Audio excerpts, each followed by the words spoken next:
guys, another promote, another day tayo mga bossing. Tara, pag-usapan natin. Today, my client is chef cook, kung marunong magluto. Madalas sa kusina. Yan mga bossing, hindi ka marunong magluto, scroll ka na. Aray ko, gutom ka mga boss. Boss, madalas ka bang nagluluto? Nasa kusina ka mga bossing? Siyempre, gutom ka pag hindi ka magluto mga boss. O diba? Boss, danas mo ba to? Siyempre, danas mo yan mga bossing kasi nagluluto ka nga eh. Habang nagluluto ka, nandun na sa point yung malapit ng maluto, malapit ng kukulo. Kakain ka na sana, aray ko, naubusan ka pa bigla ng gas mga bossing. Hassle mga boss, naubusan ka bigla ng gas. Siyempre maghintay ka pa ng deliver or bibili ka pa ang layo pa mga bossing. O diba?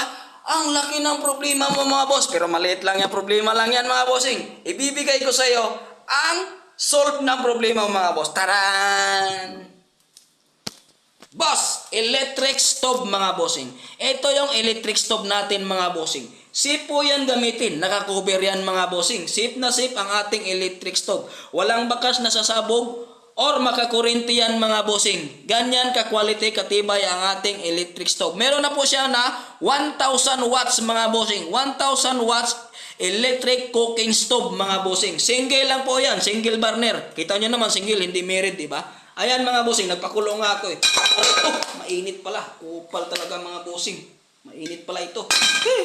Ayan mga boss, nagpakulo tayo mga bossing. Ang kagandahan dyan boss, pwede ka pang mag-ihaw mga bossing. Latagan mo lang siya ng puwil mga boss. Pwede mo nang ipatong yung iihawin mo boss, kung ano man yung iihawin mga bossing. At hindi pa dyan mga boss, kagandahan ito. Nakasil ito ngayon mga bossing. Kaya habang nakasil pa, wala pang 200, meron ka ng emergency electric stove mga bossing. Lutuan mga bossing ha.